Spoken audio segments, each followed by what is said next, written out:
Stay connected.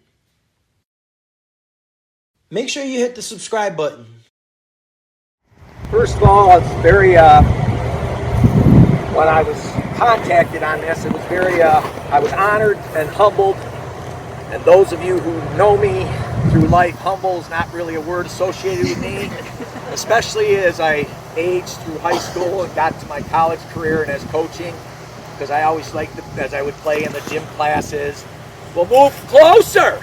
Since I would play in the gym classes with kids and you know, show them what athletics can do for you. I'm very proud of that. I'm proud of the fact that I was able to reach a lot of young people, because when I started my career, I started teaching both boys and girls, and there's a lot of girls who finally figured me out, which was bad, because I had this tough, rough exterior, and then some of the girls figured out I was a big softy, and then all hell broke loose. So, again, very humbled and honored. I had a lot of support.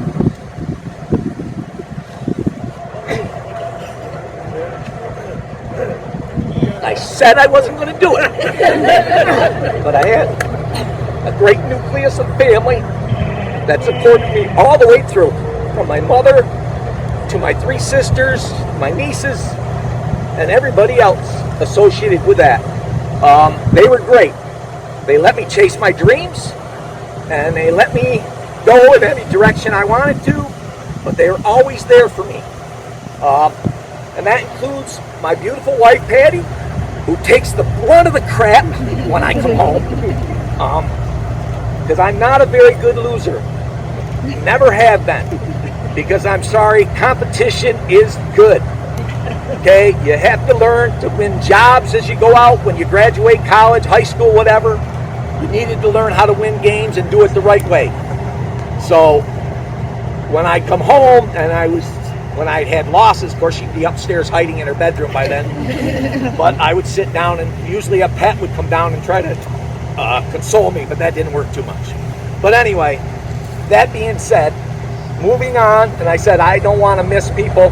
I had a lot of people inside the building supporting me. Support staff is important to any educator, coach, whatever. And that goes from the custodial staff, from Harry Baker and Emmett Potts, who would listen to me on changes I would want in the field, to the secretarial staff, from Joan Smith, Diane McGovern, Brianne Shippey, Casey Penrose, because I would go in there and everybody knows technologically I suck. So I would hand in paperwork and say, hey, could you take care of this for me? And they were very, very generous, thank God. The only one that wasn't sometimes was Mrs. Parker, who used to make me erase everything on the cards when I had to do grades. But I loved her immensely. She was great, but she'd correct you if you were wrong. And all of you guys that had her know what I'm talking about. Then, the 2 most important people I need to thank, and the reason I stand here, the first one was probably one of the most important father figures I attached myself to.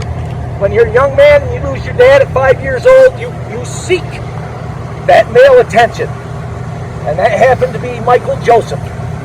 I went to school with his 2 middle boys, but he's the one that encouraged me to go to college, and he's the one that got me my first teaching job here at Marathon. And I'll go beyond that. When I was subbing for 3 years, he was the one that I went to him and said, I need to get a full-time job, and he reached out for me to several schools to try and get me jobs elsewhere, even though he knew my passion was to be here and he would want me here.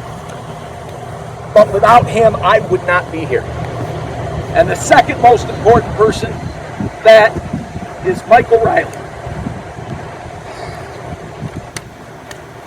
He was my colleague. He was my coach when I was in school. He was my colleague when I started teaching at the elementary school. He was a co-coach with me in basketball. And when he left the varsity in 1987 and let me go as a varsity in 1988, he did the junior high and a JV season for me to help me out. But most of all, he was my friend. And I had a lot of fun with that man. And I miss him dearly today. And I know he's smiling down and he's cracking some sort of joke. And he's going to tell a story to everybody else up there and make them laugh just as much. And I said this was going to be short, and I apologize.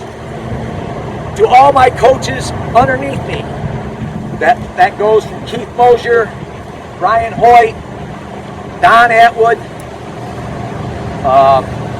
and I know I'm going to miss them. And then all the ones that were in the bidding programs, from Mike Abatello, Ray Mars, Jeff Dan, they're the ones that did all the hard stuff. I had it easy. All I had to do was make sure I put pieces like a chessboard, figuring out that Adrian Brown couldn't play striker. He had to go back and play defense. Okay? That experiment did not work. But those things. But coaching these young men that come through the doors of Marathon and onto this field are the greatest pleasure I've ever had. Do I miss it? You're damn right I do. I don't miss the other crap, but I miss the coaching and I miss the kids. Finally, I'd like to thank the Board of Education, the administration, and of course, the spearheads behind it. Alan, my rival, Pee Wee Diaz from Cincinnati, and Derek Rooster, and notice he can't be a rooster anymore with that hairdo. Okay? Yes, I told him I was going to get my shots in. Okay? But mostly, the athletes and the players that I had, you're only a product of success because of the players you have. And here's my shot on them, because as I look around, I see many of them did not make it here today. I'm just kidding. I'm just kidding. I love them all. I was very fortunate that way. From my first year in '88, and we were spoiled because we won everything that year, and then we had a lull to the last years. But from 2000 to my retirement, we were probably one of the top 3 programs in Section 3, if not the state of New York. And that's what I'm proudest of at all. But no man does it by himself. I was fortunate. Thank you very much for this honor. Again, I'm humbled, and I'm very appreciative. God bless you.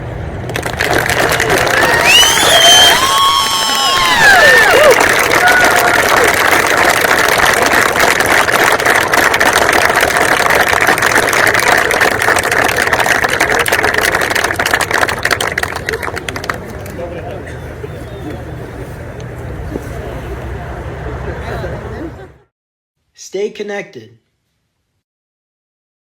Make sure you hit the subscribe button.